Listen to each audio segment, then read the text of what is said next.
parece? Cierra tus ojos ahí conmigo, cierra tus ojos y Dios, yo sé que tú siempre hablas, siempre fluyes, pero creo que este mensaje resume muchas cosas que hemos vivido en los últimos años y cosas que nos estás hablando desde tu corazón, y no quiero que sean solo mis palabras, sino quiero que puedas conmover el corazón, la mente, el alma de cada persona que hoy me presta sus oídos, nos presta sus oídos.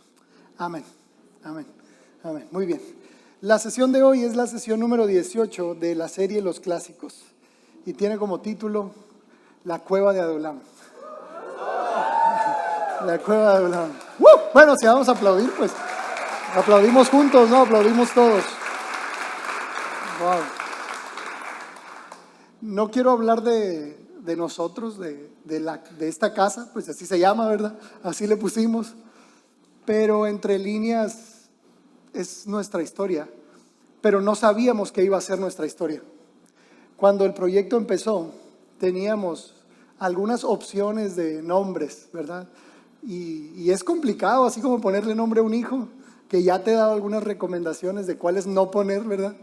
Pero fue Dios el que nos inspiró a ponerle de esta manera, aunque en ocasiones resulta una palabra poco conocida porque no está en español. La palabra es el nombre de una cueva que después se convirtió en una ciudad, y no sabíamos lo que iba a pasar en los años siguientes a cuando iniciamos el proyecto, pero hoy que lo vemos 10 años después más o menos, pues honro y glorifico a Dios por eso. Pero te voy a hablar de la historia bíblica, y ya que el Espíritu Santo entre líneas te haga ver cómo también ha sido nuestra historia. Y bueno, la última vez que hablé la semana pasada hablé de David y Goliat, y antes de que el pastor Jesse predicara, recuerdas que prediqué de Saúl, ¿verdad? Y pareciera que la historia de Saúl quedó inconclusa. Pareciera que solo dije los 5 errores del rey Saúl y qué cosas no funcionaron, pero realmente no concluí con la historia del rey Saúl. Y hoy quiero aterrizar la historia del rey Saúl y unirla un poco con la vida del rey David, que ya hablé de la hazaña del rey David, pero no es la historia del rey David, su batalla con Goliat. Lo que resultó después de la batalla con Goliat fueron unos celos enfermizos terribles del rey Saúl contra David. Aunque David ya servía en el palacio, Saúl no lo había visto hasta que David mató al gigante. Sí sabes a lo que me refiero, ¿verdad? David era un siervo más y pasaba desapercibido, pero desde que mata al gigante, los ojos de Saúl se van sobre David por la gracia que había en él, la valentía que había en él. Y de hecho, las hermanitas de Jerusalén compusieron un corito muy curioso, ¿verdad? Un corito. Saúl mató a sus miles y David a sus 10,000. Algún norteño cristiano debería hacer un corrido con esa frase, porque ahí fue donde en Saúl despertaron estos celos enfermizos. Y Saúl, aparte de todas las veces que lanzó las lanzas en contra de David estando en palacio, llegó un punto en que da la orden de perseguirlo hasta la muerte a David. ¿Okay? Le da la orden a su ejército, le da la orden a sus generales. Para ese tiempo David ya era su yerno, David ya dirigía las tropas de Israel, David ya ganaba las batallas del rey Saúl, pero los celos seguían ahí. Y David tiene que huir del reino, tiene que huir del palacio, tiene que huir de la casa de su familia con su esposa. Se va y por 8 años es demasiado, es perseguido por Saúl. 8 años, vivió aproximadamente entre 7 y 8 años en el palacio, y después duró 8 años huyendo del rey Saúl. Durante ese tiempo, durante esos años, se cree que David escribió aproximadamente 10 salmos. Hay muchos salmos de David, la mayoría de los 150 salmos, que son 150, Bueno, es un dato curioso, ¿verdad? Algunos los escribieron otros músicos, pero una gran mayoría los escribe David y gran parte, bueno, de esos salmos los escribió estando en esos ocho años de persecución. Muchos de esos salmos son salmos de quebrantamiento, pero al mismo tiempo son salmos de confianza. De hecho, Juan Calvino, no sé si ubicas la historia de la Reforma, pero Juan Calvino es uno de los héroes de la Reforma protestante. Y él expresaba esto, que los salmos son la anatomía del alma. Porque los salmos, si profundizamos en ellos, nos podemos dar cuenta de que hablan de las aflicciones de la vida, pero también hablan de cómo reacciona o cómo debe reaccionar nuestra alma ante las circunstancias de la vida. Porque David no es orgulloso para expresar lo que sentía. O sea, hay veces donde él mismo se preguntaba, ¿por qué te abates? Oh alma mía, estoy tan triste. O sea, David no se detuvo para ser quien era. Al contrario, desechó el orgullo y estas máscaras. Y en los salmos nos damos cuenta qué tan profundo puede ser el dolor de una persona, la depresión de una persona, la tristeza de una persona. Pero es impresionante cómo en el mismo salmo que tú lees, que David está en el suelo en sus emociones, dice, pero el Señor es mi esperanza. En Él me alegraré, plenitud de gozo hay en su presencia. No lo siento ahorita, pero Él es mi esperanza. ¿Sí te das cuenta? Entonces, Juan Calvino dice que los salmos parecieran ser la anatomía del alma. Y hay algo curioso entre la diferencia entre Saúl y David. Si recordamos un poco la historia, Saúl pasa de ser ungido al trono, así, sin proceso, sin quebrantamiento, nada. Samuel unge a Saúl y al tiempo, a los días, Saúl ya era rey. Lo curioso de David es que David pasa de ser ungido a la persecución. O sea, desde que David fue ungido, se enfrenta con el gigante como lo veíamos la semana pasada. Pero después de eso, tanto los años en el palacio como estos 8 años en la cueva de Adulam y en los desiertos, David pasa de la unción de Dios al desierto, a la persecución, al desierto. Pero ocurre algo aquí. Yo me he preguntado mucho por qué Dios, por qué permites los Saúles. ¿Por qué permitiste a Saúl? O sea, ¿de qué sirve pues? Si tú ya sabías, porque el pueblo quería un rey y tú ya sabías cómo iba a resultar Saúl. ¿Sí? ¿Te has preguntado eso alguna vez? Yo me he preguntado tanto si tú ya sabías, Dios. Y la respuesta es la siguiente. Saúl, el propósito de Saúl, la unción que había sobre Saúl, escucha esto es muy importante, era para refinar el corazón de David. Porque si David no hubiera sido procesado de la unción, ¿a dónde? A la persecución, David hubiera sido un Saúl número 2. Saúl 2.0, ¿sí? Solamente hubiera replicado el orgullo, el despotismo, la autoridad, la autosuficiencia que Saúl creía tener. ¿Y para qué sirven los Saúles? Para sacar al Saúl que todos llevamos dentro. Porque todos llevamos dentro a un Saúl. Todos batallamos con ciertos aspectos del rey Saúl, con orgullo y máscaras y autosuficiencia falsa y pirámides y monumentos a nuestros propios logros, y luchamos con ese egoísmo interior y ese orgullo interior, y en ocasiones decimos, ¿por qué estoy siendo procesado? ¿Por qué tengo a estas personas en mi vida que siento que exprimen mi corazón? ¿Para qué son los Saúles? ¿Por qué Dios los permite? Es para matar al Saúl que llevas dentro, y que el David que llevas dentro, que es un hombre conforme al corazón de Dios, resurja en ti. Porque David tenía la promesa sobre él de convertirse en un hombre conforme al corazón de Dios, pero aún esa promesa en David debió ser moldeada.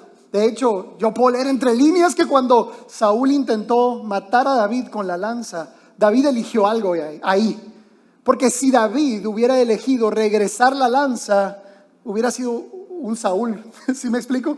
Hubiera reaccionado igual que él. Pero entre líneas yo puedo como escuchar el corazón de David, que pudo decir, prefiero que Saúl me mate a llegar a ser como él. Prefiero que me encaje una lanza el rey Saúl a que yo termine siendo como él. Entonces, hay unciones para ser refinadas y hay unciones que sirven para refinar a otros. ¿De cuál tienes tú? Tú tienes la unción de David, la que se deja refinar, o la de Saúl, que son un dolor de cabeza para refinar a otros. Los dos sirven, pero los dos no terminan bien.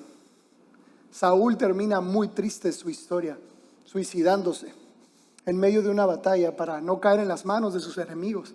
Termina muy fea su historia. Pero la pregunta sigue: ¿por qué se permiten los Saúles en la vida? Y Saúl puede significar muchas cosas, no solo personas, circunstancias, figuras de autoridad, estructuras, iglesias, etcétera. ¿Por qué Dios permite eso? Para moldear y refinar tu corazón. Y es la forma en la que tú y yo reaccionamos ante las aflicciones de la vida lo que va a traer un corazón quebrantado, contrito y humillado, o un corazón aún más orgulloso y egoísta. Y te leo el pasaje donde aparece la cueva de Adulam. Si has estado en la academia, pues lo has leído conmigo. Dice así, 1 Samuel 22 del 1 al 2, dice: entonces David salió de allí, huyó de palacio porque vivía con el rey, era yerno del rey. Salió de ahí y escapó a la cueva de Adulam. Al poco tiempo sus hermanos y demás parientes se unieron a él. Luego se juntaron con él los hombres afligidos, otros que estaban endeudados y todos los que estaban en amargura de alma. Bienvenidos.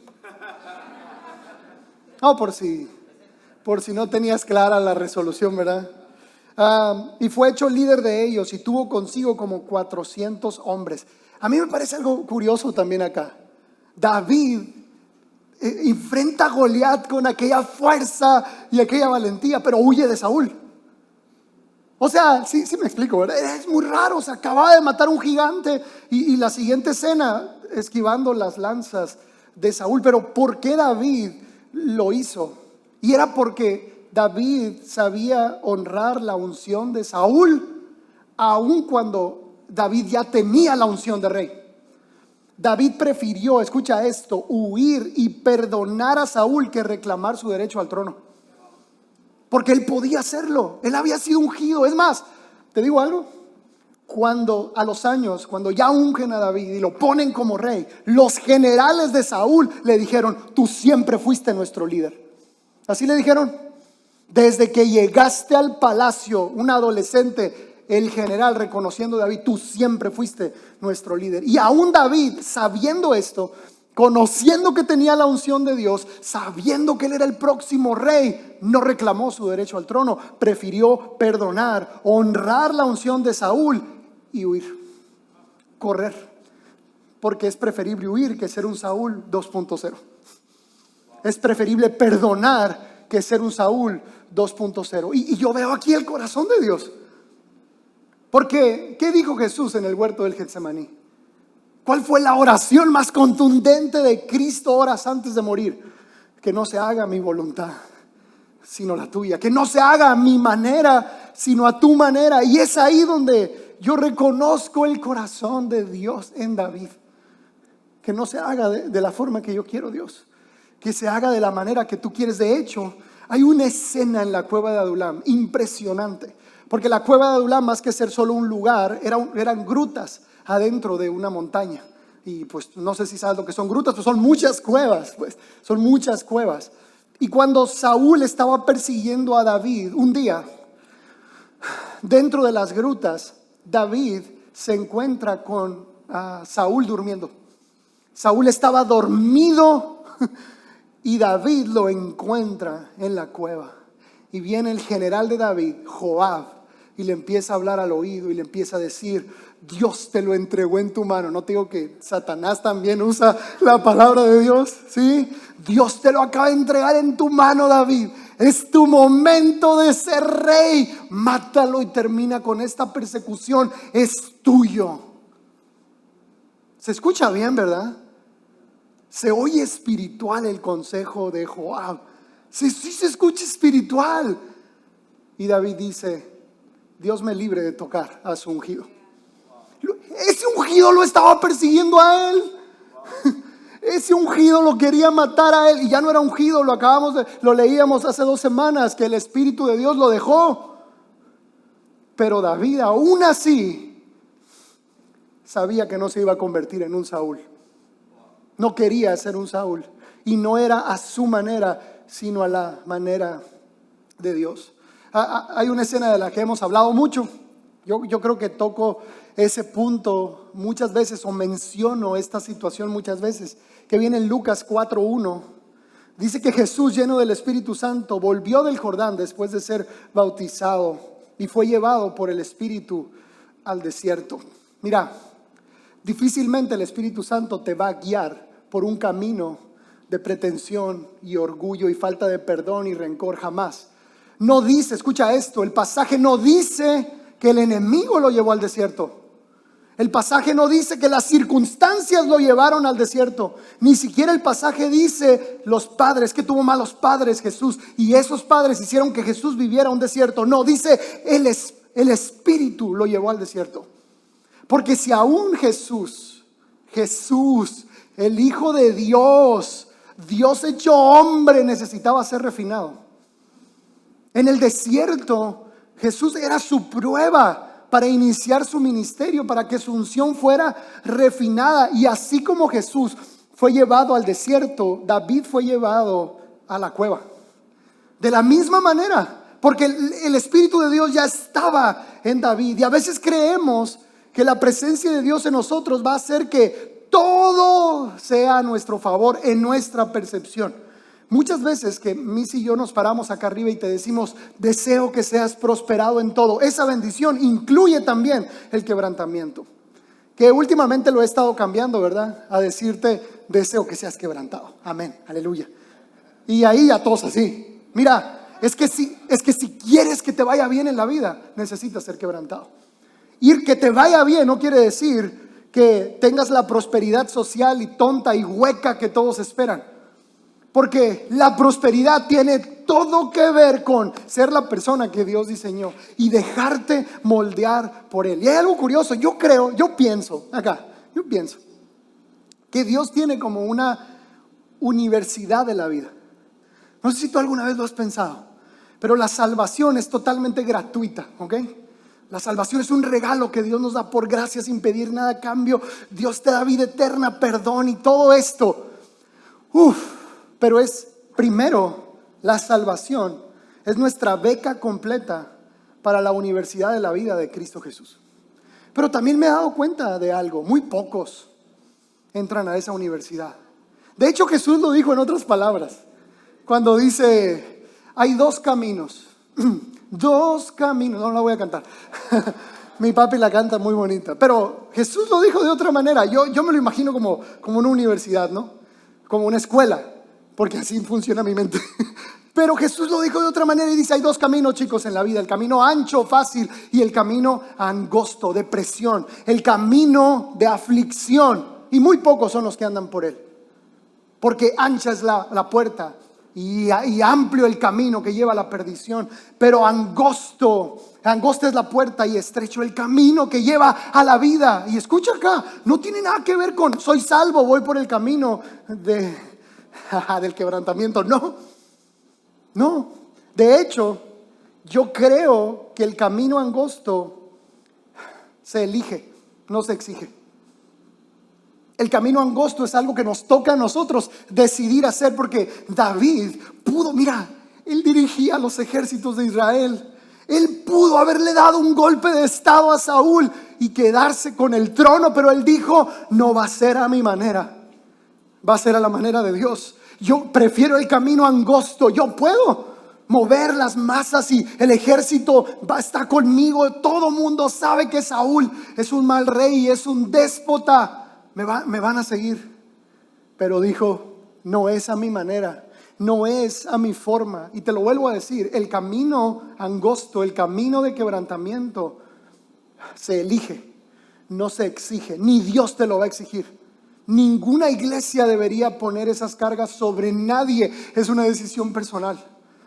Mi oración en años, tengo toda mi vida de cristiano, ha evolucionado de muchas maneras. Aunque mis oraciones siguen estando basadas en la oración del Padre Nuestro y en algunos salmos, el Espíritu Santo me lleva y me inspira a orar de maneras distintas. Como dice la Biblia, que oren en el Espíritu, y orar en el Espíritu no es orar en lenguas. Orar en el Espíritu es inspirado por Dios. Y tengo ya algunos meses orando: Dios, quebrántame. ¿Quién pide eso?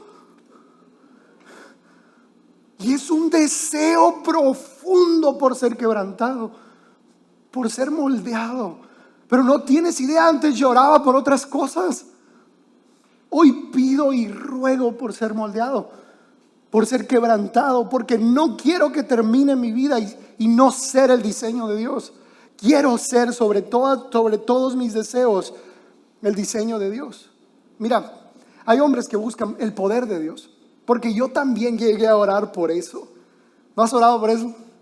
Bueno, más los que queremos servir a Dios, es como: Dios, quiero hacer milagros, aleluya. ¿Has orado por eso? Si has orado, todos hemos orado así. Sí, los milagros y las señales y el poder sobrenatural de Dios. Pero te das cuenta cuando haces ese tipo de oraciones que escarbas y escarbas y escarbas en esa oración y jamás vas a recibir poder por una oración. El único camino al poder de Dios es un corazón contrito y humillado. Dios no le da poder a alguien que no tiene un corazón contrito y humillado. No se puede. Dios no le da el gobierno a alguien que no tiene un corazón contrito y humillado. Dios, escucha acá, no le da autoridad a alguien que no tiene un corazón contrito y humillado. No se puede. Dios planeó tus bendiciones desde antes. Con tu vida, con tu nacimiento están planeadas todas tus bendiciones. Pero como el camino angosto, Dios no te lo exige. Escucha acá. Todo lo que Dios escribió de ti solamente funciona y entra en acción cuando tú eliges el camino angosto. No ahí se van a quedar. Porque ¿para qué quieres ser provisto si no vas a tomar un camino donde puede haber escasez? ¿Para qué quieres promesas de sanidad del alma si no vas a tomar un camino donde vas a exponer tu corazón para que la gente lo quiebre? ¿Para qué quieres tantas promesas? Porque todas las promesas, chicos, escucha acá, todas las promesas de la Biblia son para aquí. ¿De qué te sirve una alacena llena, remecida y rebosante en el cielo si allá no hay escasez? ¿De qué te sirven las promesas de salud? ¿De qué te sirve Dios sana a los quebrantados de corazón? Allá no hay heridas.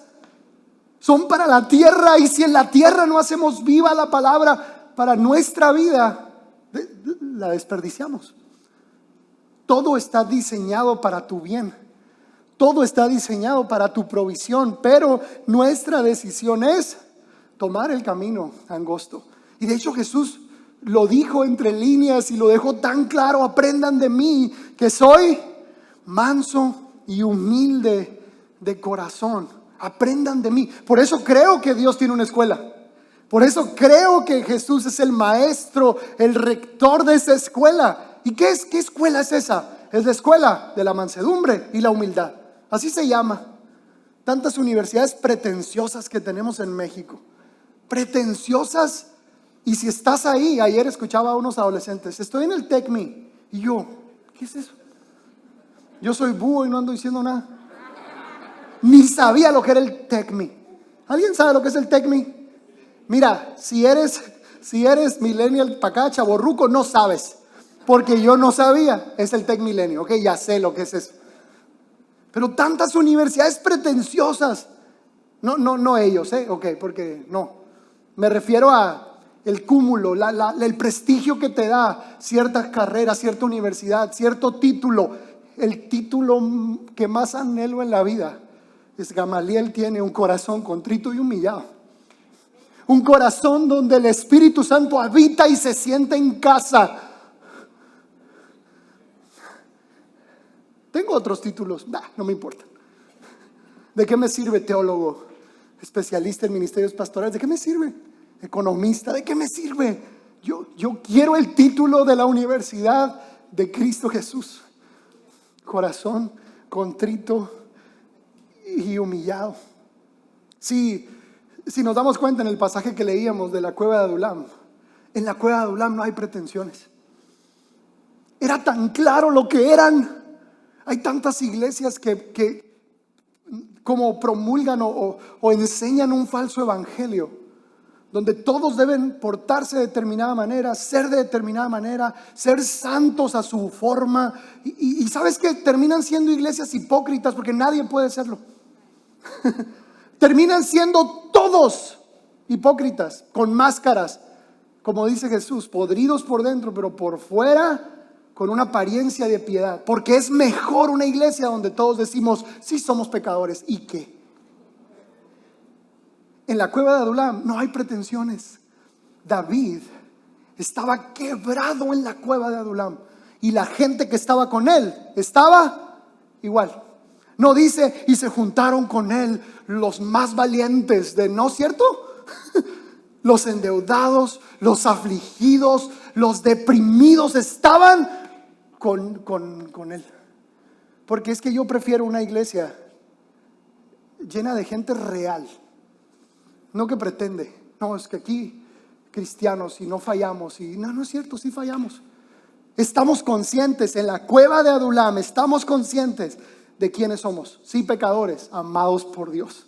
No sé cómo me ama tanto Dios, pero Él me ama. Y yo le fallo y Él me sigue amando. Estoy tan consciente de que estaba perdido y fui encontrado. Yo soy la oveja que Él encontró. Yo soy esa oveja y no soy el que, volveré a casa. No, soy el hijo pródigo que derrochó todo y cuando no tenía nada volví a Él. Y Él me recibió con brazos abiertos. Yo estoy consciente que era huérfano y Él me adoptó. Y sobre todo estoy consciente que era ciego. Habiendo crecido en la iglesia era ciego. Y ahora medio veo, ahí la llevo. Pero creo que veo mucho más en los últimos 10 años para acá. Mis ojos fueron abiertos, no solo por Adulam, sino porque le dije, Dios, no sé nada. He construido una religión de puntos, donde mi cristianismo vale más que tú y no quiero eso. Te quiero a ti. No quiero otra cosa. No quiero creer algo porque me hace sentir bien creer así. No quiero creer algo porque me siento aceptado por otros porque creo así. No, quiero vivir para una sola audiencia que eres tú. Quiero que mi vida esté presentada ante una sola audiencia que seas tú. Y así como el apóstol Pablo le dijo a Timoteo era pastor y yo me siento tan identificado con Timoteo porque era un pastor joven y yo me imagino todas las preocupaciones que traía encima Timoteo y el apóstol Pablo le dice, mi niño, tranquilo, procura con diligencia formar líderes. Procura con diligencia vestirte cool porque le dice, procura con diligencia presentarte delante de Dios aprobado. Vive para una sola audiencia. Y David lo hizo. Cuando trajo el arca a Jerusalén, tiró las ropas reales. No se embichó, pero casi, ¿verdad? Y empezó a danzar en la presencia de Dios porque estaba feliz. Y cuando regresó a casa, su esposa se avergonzó de él. Y le dijo, qué vergüenza que el rey haya hecho eso. ¿Cómo te vieron las doncellas de Israel? Sí, qué feo quedaste, David. Y David contestó, la próxima vez me voy a humillar mucho más, porque lo hice delante de Dios y no delante tuyo, le dice. Lo hice para Él, me humillé delante de Él. Más vil me haré delante del Señor. Hebreos 2:10, quiero leértelo. Hebreos 2:10 dice, Dios, para quien y por medio de quien todo fue hecho, eligió llevar a muchos hijos a la gloria. Nosotros, qué bonito, ¿verdad? Pero convenía a Dios que mediante el sufrimiento, que no se te olvide eso, mediante el sufrimiento hiciera a Jesús un líder perfecto, apto para llevarlos a la salvación. Y reitero eso, Jesús fue el primer graduado de la universidad de Dios. Fue el que nos puso el ejemplo de cómo se termina la universidad de Dios, porque nadie a los 30 y tantos años puede decir consumado es. ¿Quién alcanza su potencial a los 30 y tantos años? ¿Quién puede lograr el éxito social a los 30 y tantos años? En el sistema del mundo nadie, pero Jesús lo logró a los 30 y tantos años, porque el camino que Jesús había tomado era distinto que el camino que el mundo le había diseñado. Porque Jesús hubiera podido hacer las cosas a su manera. ¿Sabes cuántas veces lo quisieron hacer rey?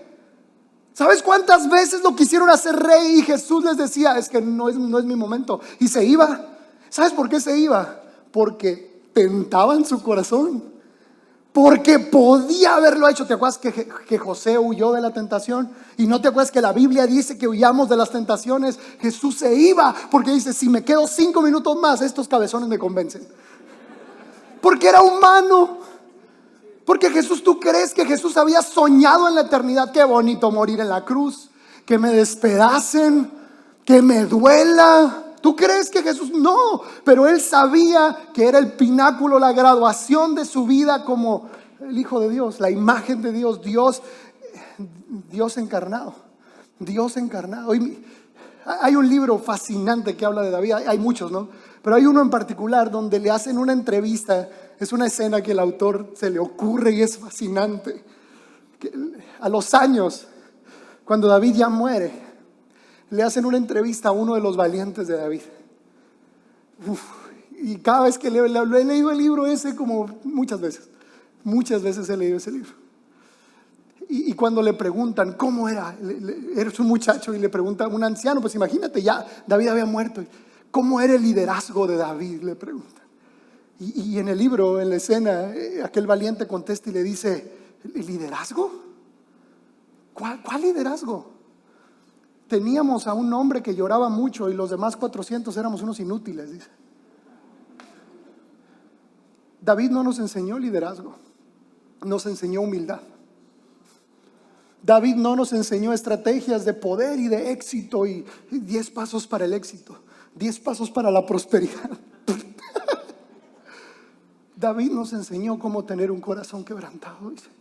Lo único que hacíamos en la cueva era llorar con él. Lo único que hacíamos en la cueva era lamentarnos con él. Era todo. Él nunca reaccionó. Lo que sí nos enseñó fue humildad y quebrantamiento. ¿Y sabes qué? No hubo otro rey como David en la historia. Si lees Reyes y Crónicas, te lamentas de todos los descendientes de David. Si acaso 2 o 3, creo que el rey Asa y el rey Josías, y de ahí se acabó la lista de los reyes que adoraron a Dios. No hubo otro. Y en cada generación, aún con los pecados de David, Dios le recordaba al pueblo, David, mi hijo, que estuvo en mis estatutos hasta el final de su vida.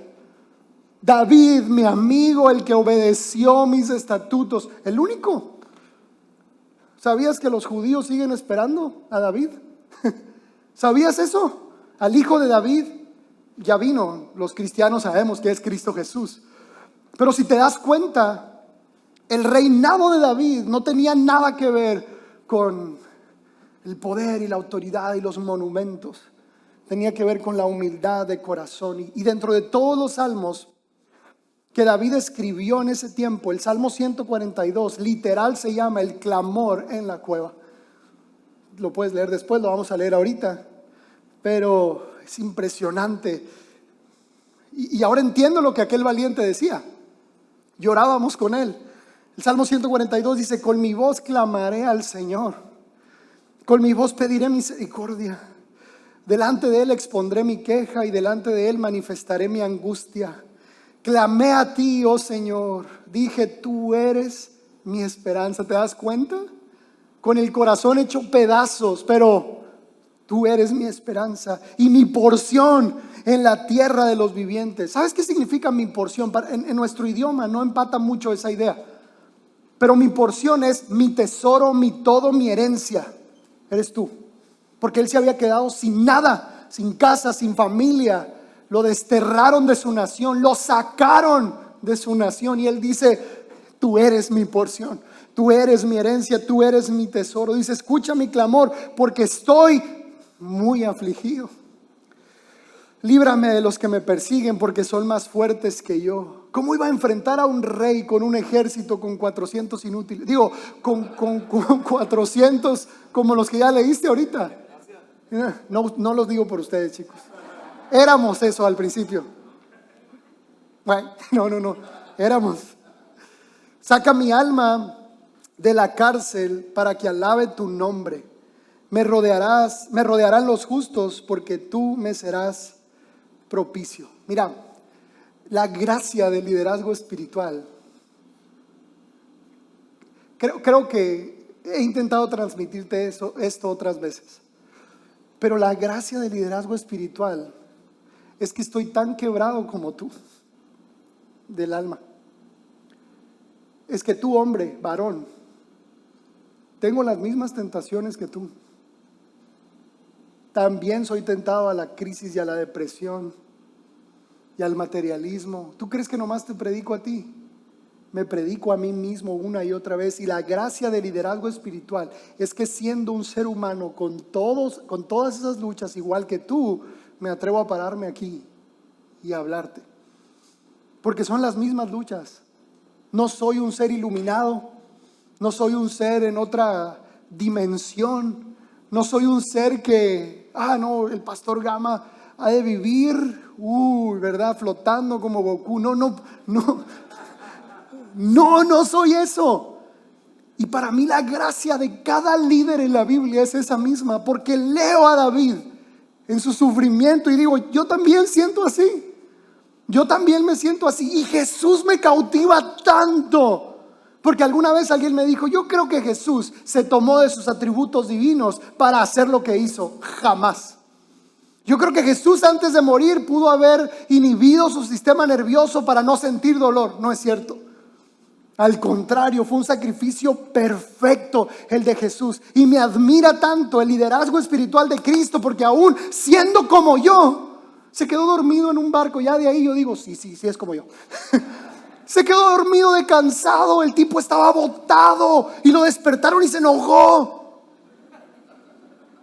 A su mejor amigo Pedro, aléjate de mí, Satanás, le dijo. Era todo hombre, con todas esas debilidades, con todas las tentaciones. Y si tú crees que nuestras tentaciones son duras, las tentaciones de Jesús eran otro nivel, porque la esperanza del mundo estaba sobre él. La esperanza eterna estaba sobre él. Pero si hoy tengo una oración para ti, es que seas una persona conforme al corazón de Cristo.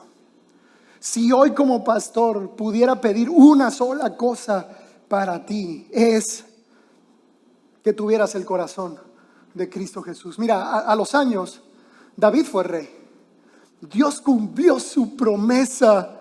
Pero qué hermoso ha de haber sido para David cuando le dieron la corona y dijo, Dios lo hizo. Él me ungió, Él me dio el reino y hoy Él me da la posición que yo ya tenía hace 8 años. Y me encanta eso de David, porque actuaba como rey aun cuando no era rey.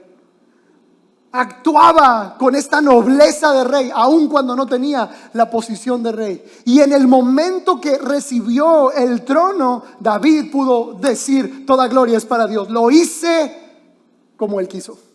Imagínate qué hermoso poder llegar al final de nuestra vida y decir, lo hice como Dios quiso. Tomé el camino angosto. Esto que tengo, esto que he logrado, lo logré por Él. Él lo hizo. Él me hizo la promesa. Fui paciente, la pasé mal algunas veces, pero Dios lo hizo porque Él nunca falla. Tuve paciencia, tuve fe. Porque David fue probado después con un hijo suyo que él sí le dio un golpe de estado. Absalón le dio un golpe de estado a David y David volvió a reaccionar como aquel pastor de corazón contrito y humillado, porque ahora David era el rey y pudo haber aplastado a Absalón y toda la rebelión. ¿Y sabes qué hizo? Le entregó el trono. Y las palabras de David son impresionantes. Tal vez se acabó mi tiempo. Yo no voy a ser un estorbo para la voluntad de Dios. Si la voluntad de Dios es que hoy reine Absalón, yo me voy a quitar del camino. No voy a forzar las cosas. Y se va. Y al tiempo, ¿sabes qué? Dios viene y lo vuelve a poner como rey. Y es impresionante cómo el corazón de David es expuesto una y otra vez. Mientras Saúl se robó el botín para ofrecerle cosas a Dios. Un día David iba a ofrecer sacrificio Y alguien muy generoso le dijo a David: yo te regalo todos los animales para el sacrificio. Y David dice: no, gracias por el gesto, pero jamás le voy a ofrecer algo a Dios que no me haya costado nada. Y pagó por aquello. El corazón era impresionante cuando pecó, porque pecó y pecó terrible. David no le importó el reino, mientras Saúl dijo: Samuel, hónrame delante de los ancianos, que nadie se entere que Dios me ha desechado. La oración de David fue: Dios, quítame el reino, quítame el ejército, quítame el palacio, pero no me quites tu espíritu. Vuélveme el gozo de tu salvación. A mí que me importa el reino, te quiero a ti. Porque, escucha, ¿sabes por qué David pudo decir eso? Porque desde que cuidaba ovejas, Dios había sido su tesoro. Y cuando Dios es tu tesoro, ninguna riqueza material que puedas tener se comparan con tenerlo a Él. Porque cuando David ya tuvo la posición, ya tuvo la riqueza, aún en ese momento, Dios seguía siendo lo más importante para él. No le importó nada más. Reconoció: te fallé, Dios, y merezco que me deseches, pero lo único que quiero es tu presencia. Y por eso Dios lo exalta en toda la escritura, una y otra vez. Y como te lo había dicho, he orado por ti y he deseado que seas quebrantado. Todavía lo deseo, pero recuerda, es un camino que se elige, no se exige. Es tu elección. Y si no quieres, está bien. Tienes vida eterna ya, todo bien. Pero es tu elección, la universidad de Cristo Jesús. Ahora, mi oración el día de hoy no solo es: deseo que seas quebrantado. Hoy ya cambié. Hoy es: deseo que desees ser quebrantado. Te lo voy a volver a declarar, porque yo estoy clamando por eso. No quiero estar orando por: Dios, provee, Dios. No, mi oración es: quebrántame, que venga tu reino, que se haga tu voluntad. Mis necesidades son secundarias. Mi principal necesidad, no quiero otra cosa, te quiero a ti. Te quiero a ti, quiero que vivas en mí, quiero hacerte feliz, quiero eso. Así que deseo que desees, porque esa es la segunda oración. Yo puedo orar mucho por ti, pero el deseo debe salir de tu corazón. Tú debes elegir el camino angosto. Deseo que desees ser quebrantado. Mira, el mundo ya no necesita más gente inteligente y con carreras, y más ingenieros y más licenciados, y más gente que con una cámara se crea que lo sabe todo y que te dice cuántos pasos debes seguir para ser feliz, para bajar de peso. Y luego uno te dice qué comer y luego el otro dice otra cosa. Y es una sobreinformación saturada que cuando escarbas es hueca. Ya no necesitamos más charlatanes, el mundo no necesita más gente educada, necesita más gente quebrantada. Eso es lo que necesita el mundo. Y tú y yo estamos en el mundo para ser ejemplo de eso. Que estés en la cueva es literal y es figurado, ¿ok? Literal y figurado. Que estés en la cueva es la prueba de que Dios te está moldeando, de que Dios está trabajando contigo. Y termino con esto. Mientras David estaba en la cueva, David no tenía ejército, pero en el Salmo 27 David describe lo que sí tenía. Y lo primero él dice: no tengo ejército, pero el Señor es mi luz y mi salvación. ¿De quién temeré? El Señor es la fortaleza de mi vida. ¿De quién he de atemorizarme? Aunque un ejército, yo no tengo ejército, pero aunque un ejército acampe contra mí, no temerá mi corazón. Aunque contra mí se levante guerra, yo estaré confiado. No tenía ejército, pero tenía a alguien más poderoso con él. David no tenía palacio, lo habían sacado, era rey, ya tenía la unción, pero no tenía palacio. Pero aún en el Salmo 27 verso 4 dice: una cosa he pedido al Señor. Y no pidió un palacio, no pidió un reino. Una cosa le he pedido al Señor, y esta buscaré: que esté yo en la casa del Señor todos los días de mi vida, para contemplar su hermosura. Él no quería un palacio, él quería habitar en la presencia de Dios. Y hay otro salmo donde David dice: escogería primero estar en la casa de mi Dios que en cualquier otro lado. Escogería primero. Mira, estaba lejos de sus padres, lo habían desarraigado de su familia.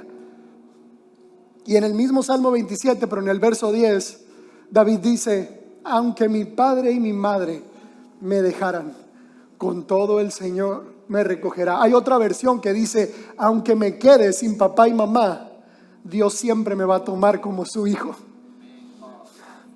Wow. 8 años en persecución y angustia, perdió todo. Y David pensó que jamás volvería al palacio. Yo creo que a todos nos ha pasado ese pensamiento de tal vez no lo logre. Tal vez la promesa que Dios me hizo, no sé qué va a pasar. Pero en el Salmo 34, escucha, aún en la peor circunstancia y en la peor etapa que David pasó, él dijo, bendeciré al Señor en todo tiempo. En todo tiempo bendeciré al Señor, en todo tiempo. Continuamente estará su alabanza en mi boca. En el Señor se gloriará mi alma. Lo oirán los humildes y se regocijarán. Busqué al Señor y Él me respondió y me libró de todos mis temores. Este pobre clamó, el Señor lo oyó y lo salvó de todas sus angustias. Y había algo aquí. David probó la fidelidad de Dios. No podemos descubrir la fidelidad de Dios hasta que lo vemos actuar en medio de la aflicción. Porque David termina el Salmo 34 diciendo, escucha esto, prueben y vean que el Señor es bueno. Él está diciendo, yo ya lo comprobé, ahora te toca a ti. Prueben y vean que el Señor es bueno. Cuán bienaventurado es el hombre que en Él se refugia. Teman al Señor, pues nada les falta a aquellos que le temen. Cercano está el Señor a los quebrantados de corazón y salva a los abatidos de espíritu. Y esta última parte, wow. Si soy llamado justo es por esto, o si somos llamados justos es por esto. Muchas son las aflicciones del justo. No dice el justo vive muy cómodo, el justo la pasa bien. No, dice muchas son, no pocas. Te lo quiero repetir porque me impresiona cómo el apóstol Pablo dice, me regocijo en la aflicción. ¿Está loco? Me regocijo en la... ¿Sabes por qué el apóstol Pablo se regocijaba en la aflicción? Porque sabía que era su oportunidad para tener una porción aún más grande de la presencia de Dios en su vida, de reaccionar en fe, de crecer en fe. Y dice esto, muchas son las aflicciones del justo. Y David sabía esto, pero de todas ellas lo librará el Señor. Vamos, iglesia, ponte de pie. La banda puede pasar. Vamos, iglesia, ponte de pie y sigue aplaudiendo conmigo. Vamos, vamos, vamos.